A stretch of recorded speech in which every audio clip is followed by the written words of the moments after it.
High guys, good evening and welcome back to my Bangla channel. কেমন আছো তোমরা সবাই? তা আশা করছি তোমরা সবাই অ্যাজ ইউজুয়াল জাস্ট ফাটাফাটি আছেন। আজকের দিনটা তোমাদের সবার খুব ভালো কাটবে। তো আজকে দুপুরবেলা দিয়ে যা বৃষ্টি স্টার্ট হলো, দুপুরবেলা ঠিক না, ওই ধরো 1-1:00 দিকে, হ্যাঁ দুপুরই হয় অ্যাকচুয়ালি।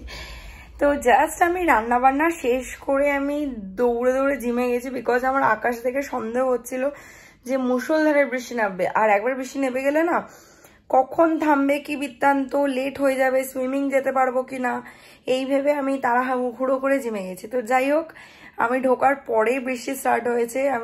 তারপর আমি যখন আবার বেরোচ্ছি তখন বৃষ্টিটা থেমেও গেছে। মানে এমন না যে আমাকে ওয়ার্কআউট করার পরে ওয়েট করতে হয়েছে, আমি যখন ওয়ার্কআউট নর্মালি শেষ করেছি তখন বৃষ্টিটা কমলো। আমি ঠিক ফ্ল্যাটে ঢুকলাম, আবার ঝমঝম করে বৃষ্টি নেমেছে। ইনফ্যাক্ট আমি যখন গেটের সামনাসামনি আসছি তখন বেশ বড় বড় ফোঁটা পড়তে স্টার্ট হয়ে গেছিল অলরেডি, বাট আমি ঢুকে গেছিলাম ফ্ল্যাটে, সো আমি একটুও ভিজিনি। অ্যান্ড তারপর তো দুপুরবেলা অবধি বেশ ভালোই বৃষ্টি হলো। আর এদিকে বৃষ্টির জন্য তো সুইমিংয়ে যাওয়া হলো না, বিকজ আগের দিন গেছিলাম যখন, মানডে যখন গেলাম, বৃষ্টি পড়লে বাজ পড়লে ওরা নামতে দেয় না পুলে। স্বাভাবিক সেফটি পারপাস, সবার একটা সেফটি ওদের ওপর, মানে সবার একটা সেফটির ব্যাপার আছে, প্লাস সবার মানে রেসপন্সিবিলিটি রয়েছে ওদের ঘাড়ে। তো যদি কোনো বাজে কোনো ইনসিডেন্ট ঘটে তখন এটা জন্য একটা বাজে ঘটনা ঘটতে পারে, মানে বাজে কেস হতে পারে আর কি। তো সেই জন্য ওরা অ্যালাউ করে না। তো যাই হোক, যেটা একদিক দিয়ে না পুরোটাই ভালো। তো যাই হোক, চলো এখন সন্ধ্যাবেলা আমি সন্ধে দিলাম, দিয়েছি, এখন রেডি হয়েছি, বাড়ি যাবো। তো চলো আর বেশি দেরি না করে বাড়ি যাওয়া যাক। অ্যান্ড আজকের ভিডিওটা এখান দিয়েই স্টার্ট করছি। আই হোপ কি দেখতে তোমাদের খুব ভালো লাগবে। অ্যান্ড রইল আমার উইজডম টিথের আপডেট। ব্যথা আছে, আমি এখনো সলিড কোনো ফুড খেতে পাচ্ছি না। আজকে যে চিকেনটা আমি মানে পুড়িয়েছিলাম, আমি চিকেনটা খেতে পারছিলাম না, আমার প্রচন্ড কষ্ট হচ্ছিল খেতে।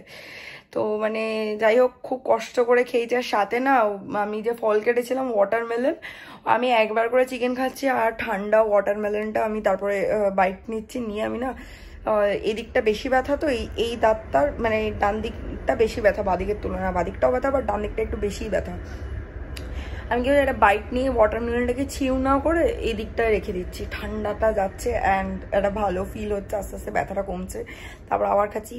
যেখানে আমার বোধহয় হার্ডলি 5 to 10 মিনিটস লাগে লাঞ্চ করতে, সেখানে আমার আজকে আধ ঘন্টার উপর লেগে গেছে।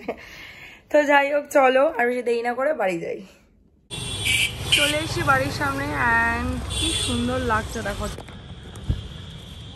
তো চলো ভেতরে যাই, চলে এসেছি। যদিও এত বৃষ্টি হলো, স্টিল যে খুব যে মানে টেম্পারেচারে মানে হেরফের ঘটেছে তা না। আমি পুরো সোয়েট করে গেছিলাম যখন তোমাদের সাথে লাস্ট টাইম কথা বলছিলাম। ফ্ল্যাট থেকে বেরোনোর আগে ফ্যানটা অফ ছিল, পুরো ভিজে গেছিলাম, মানে এখনও still I am sweating.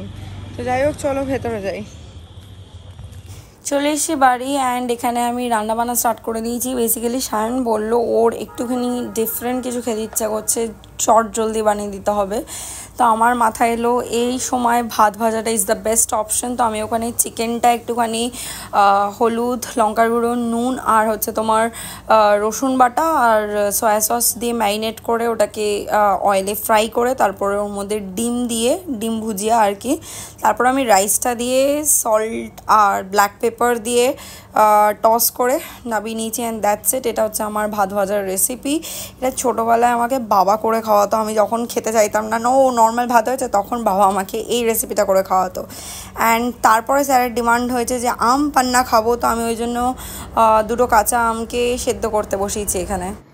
Dinner করার পরে ফাইনালি আমি বসে বসে একটা বাংলা ওয়েব সিরিজ দেখছি, হইচই বলতে গেছিলাম ভুল করে। আর ওদিকে সায়ন তো RCB আর রাজস্থান রয়্যালসের খেলা দেখছে, যদিও এখন রাজস্থান রয়্যালসের ব্যাটিং প্রায় শেষের দিকে, মনে তো হচ্ছে RCB আজকে হেরে যাবে। তো যাই হোক, আর এদিকে আমি আম পান্না বানিয়ে নিয়ে চলে এসেছি আর সায়নকে দিয়ে দিয়েছি। আজকে যেহেতু 2টো আম দিয়ে বানিয়েছি না, বেশ আরেকটু রয়েছে, তো ওটা আমি ঢাকা দিয়ে ফ্রিজে রেখে দিলাম। ওটা শেষ করে যতক্ষণ খেলা দেখছে ততক্ষণ ওটা বসে বসে এখন খাবে। ও খুব খুশি, ও বলেছে আমাকে একটু বেশি করেই বানাস আজকে, 1টা আম দিয়ে না 2টো আম দিয়ে বানা, তাহলে বেশি থেকে গেলে আমি বসে বসে এনজয় করতে পারবো। সকাল উঠে আজকে একটু তাড়াতাড়ি রান্নাবান্না কমপ্লিট করে নিলাম। আর রান্না ফান্না দেখাইনি, বিকজ আজকে সেমাটা কিছু রান্না করিনি। তো আজকে শুধু পাবদা মাছ করেছি আর ভাত করেছি, আর কালকে ডাল তরকারি ছিল, সো আর করতে হয়নি। আর এদিকে আজকে একটু তাড়াতাড়ি সব করলাম, বিকজ আজকে জিম তাড়াতাড়ি বন্ধ হয়ে যাবে। কেন?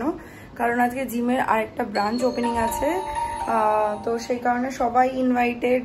তো অবভিয়াসলি যারা মানে ট্রেনার তারাই তো জিমে মানে জিমটাকে ওপেন করে রাখে, তো তারাও তো যাবে।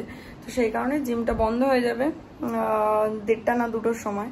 তো জন্য আমি তাড়াতাড়ি করলাম। আমার রান্নাবান্না কমপ্লিট হয়ে গেছে। এবার আমি ফ্রেশ ট্রেশ হবো, মুখ হাত পা ধোবো, ধুয়ে রেডি হয়ে জিম যাব, নাহলে আজ আর জিম করা হবে না। সো তাড়াতাড়ি চলো সব কাজ সারি।